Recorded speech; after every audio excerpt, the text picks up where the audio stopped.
साथियों जय भीम जय मूल निवासी। साथियों जय भीम जय मूल निवासी, जय संविधान, जय शिवाजी, जय शाहू।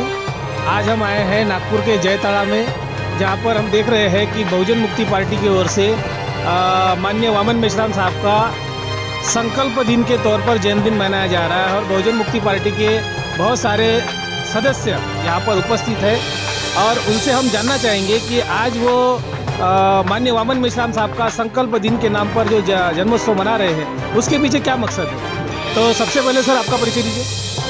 मैं एडवोकेट सचिन निमगढ़े नागपुर में प्रैक्टिस करता हूँ, नागपुर में रहता हूँ। सर बहुजन मुक्ति पार्टी का कोई क्या पद है आपके पास? उपाध्यक्ष पश्चिम दक्षिण नागपुर। सर आज जो संकल्प दिन वामन मेश्राम साहब के जन्मदिन पर मनाया जा रहा है उसके पीछे क्या मकसद है? मकसद यही है कि जो साहब ने जो यहाँ तक अपना ये जो सामाजिक परिवर्तन का जो विचार लाया है और जो इसको हमारे ऊपर जो जिम्मेदारी दी है और खुद उन्होंने जिम्मेदारी लेके हमारे ऊपर जो जिम्मेदारी दी है कि तुम भी समाज परिवर्तन का कार्य करो, ये उनका जो मेन मकसद है। इसीलिए आप संकल्प दिन मना रहे हैं? इसीलिए हम यहाँ पे संकल्प दिन बना। साथियों अभी आगे की कड़ी में चलते हैं, तो सर आपका परिचय दीजिए। मैं JG गवई बहुजन मुक्ति पार्टी शहर अध्यक्ष नागपुर। सर वामन मेश्राम साहब तो वाम से भारत मुक्ति मोर्चा के राष्ट्रीय अध्यक्ष है और आप बहुजन मुक्ति पार्टी के ओर से वामन मेश्राम साहब का जन्मदिन मना रहे हैं, इसके पीछे क्या मकसद है? मेश्राम साहब जो भारत मुक्ति मोर्चा और वाम सेब के अध्यक्ष होने के बावजूद जो व्यवस्था परिवर्तन की जो लड़ाई लड़ रहे हैं साहब, तो उस उपलक्ष्य में बहुजन मुक्ति पार्टी जो है वो भी व्यवस्था परिवर्तन का काम कर रही है। तो हम चाहते हैं कि ऐसे मूल निवासी नायक जो बहुजन समाज का परिवर्तन करना चाहते, व्यवस्था को बदलना चाहते, और वही मकसद बहुजन मुक्ति पार्टी का होने के कारण मेश्राम साहब का जन्मदिन हम लोग पार्टी की तरफ से मना रहे हैं। सर बहुजन मुक्ति पार्टी की ओर से अभी 26 नवंबर को चुनाव आयोग पर मोर्चा लेकर जाने वाले थे, उसमें वामन मेश्राम साहब ने जाहिर समर्थन किया था, तो उसके बारे में बताइए। 26 तारीख को जो महामोर्चा चुनाव आयोग के ऑफिस में लेके जाने वाले थे, इलेक्शन कमीशन ऑफिस पे, तो उसका मकसद ये था कि जो भारत सर में वो अभी तो 31 जनवरी हो गया ना? 31 जनवरी हुआ है, पोस्टपोन किया गया उसको। तो उसका मकसद ये था कि भारत में जो चुनाव हो रहे हैं वो फ्री, फेयर एंड ट्रांसपेरेंट होना चाहिए, और ये आज EVM मशीन के माध्यम से जो चुनाव हो रहे हैं उसमें कोई भी ट्रांसपेरेंसी नहीं है, उसमें मशीन टेम्पर हो रही है, उसमें गड़बड़ी हो रही है। तो हम चुनाव आयोग को ये बताना चाहते थे कि भाई EVM के जरिए जो इलेक्शंस हो रहे हैं तो EVM के जरिए नहीं होना चाहिए, और EVM के जरिए अगर होते हैं तो उसमें से जो बैलेट पेपर, उसमें से जो VVPAT लगा है उसका 100% काउंटिंग होना चाहिए या बैलेट पेपर से इलेक्शन होना चाहिए। ये मकसद के लिए हम इलेक्शन कमीशन के ऊपर मोर्चा लेके जाने वाले थे। अभी वो 26 के बजाय 31 जनवरी को हुआ है। सर अभी सोशल मीडिया के माध्यम से पता चला है कि डीलिस्टिंग का मामला जोर पकड़ रहा है और ऐसा कहा जा रहा है सोशल मीडिया के माध्यम से कि ये राजनीतिक स्टंट है, तो इसके बारे में, डीलिस्टिंग के बारे में आप क्या कहेंगे? भारत में जो RSS और BJP की सरकार है या ये लोग हैं, तो यहाँ के बहुजन समाज के जो संविधान के जरिए जो हक और अधिकार इन लोगों को मिले हैं वो देना नहीं चाहते हैं, और उनको देना नहीं है इसलिए वो अलग अलग प्रकार के षड्यंत्र करके गुमराह करते हैं। तो आदिवासियों को गुमराह करने का ये बड़ा षड्यंत्र है, क्योंकि हम देखते हैं कि आदिवासी को 75 साल उनके जो 5th और 6th शेड्यूल उन्होंने इम्प्लीमेंट नहीं किया, और उसमें पहले तो उन्होंने आदिवासी को वनवासी बनाया, उसके साथ साथ आदिवासियों के खिलाफ में उन्होंने बोगस आदिवासी और ओरिजिनल आदिवासियों में झगड़ा चलाया। अभी आदिवासियों को बेवकूफ़ बनाने के लिए जो आदिवासी कन्वर्ट है वो कन्वर्टेड आदिवासियों के अधिकार निकालने के लिए और आदिवासियों की संख्या कम करने के लिए उन्होंने ये बड़ा डीलिस्टिंग का मामला सामने लाया है।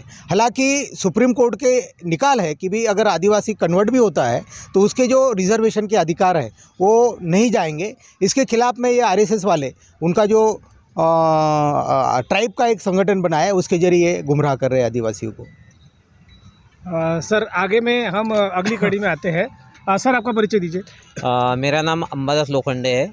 मैं बहुजन मुक्ति पार्टी दक्षिण पश्चिम विधानसभा प्रभारी हूँ और नागपुर शहर का उपाध्यक्ष भी हूँ।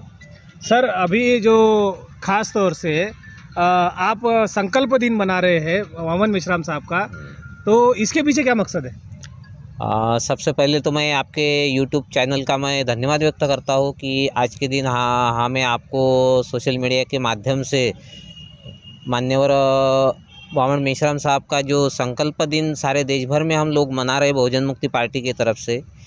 आज वामन मेश्राम साहब ये इंटेलेक्चुअल लोगों के इसमें उनकी लीडरशिप थी। अगर हमको बहुजन मुक्ति पार्टी के तरफ से इनको जन जन तक पहुंचाना है, उनकी विचारधारा पहुंचानी है, इसीलिए हम इस संकल्पों को आज इस दिन को हम मना रहे हैं।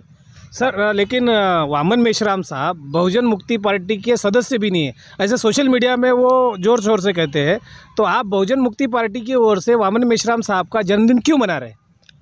जन्मदिन हम इसलिए मना रहे कि जो विचारधारा उन्होंने निर्माण की, जैसा इंडिया का एक गठबंधन है, इंडियन गठबंधन निर्माण हुआ है, बीजेपी का गठबंधन एक निर्माण हुआ है, वैसा उन्होंने एक गठबंधन निर्माण किया है भारत के सभी पार्टियों का मिलकर। 70 पार्टियां उसमें गठबंधन में, जिसको नाम दिया है राष्ट्रीय परिवर्तन मोर्चा।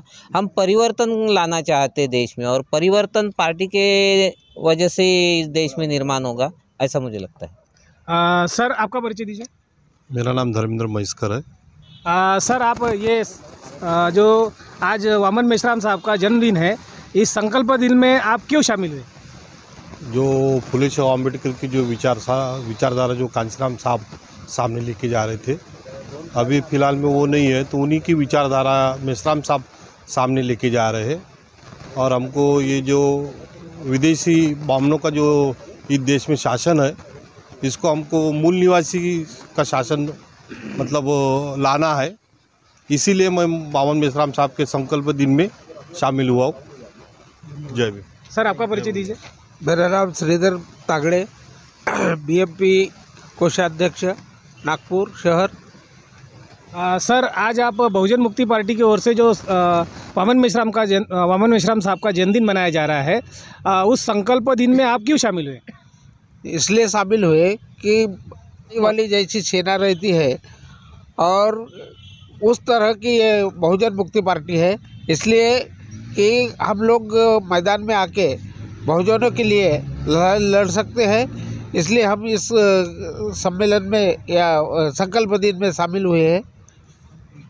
तो साथियों, अभी आपने देखा कि बहुजन मुक्ति पार्टी की ओर से वामन मेश्राम साहब का यहाँ पे बड़े पैमाने पर नागपुर में जन्मदिन मनाया गया और संकल्प दिन के तौर पर मनाया गया। वजह यह है कि महापुरुषों का आंदोलन जो है केवल वामन मेश्राम साहब चला रहे हैं और बहुजन मुक्ति पार्टी वह वामन मेश्राम साहब को फॉलो कर रही है कि महापुरुषों का आंदोलन केवल वामन मेश्राम साहब चला रहे हैं। तो आने वाले समय में अब देखते हैं कि बहुजन मुक्ति पार्टी 2024 में क्या कमाल दिखाती है। और इसकी पल पल की खबर हम आपको देते रहेंगे। मैं सनी सहारे, कैमरामैन राकेश गजबी के साथ, नागपुर।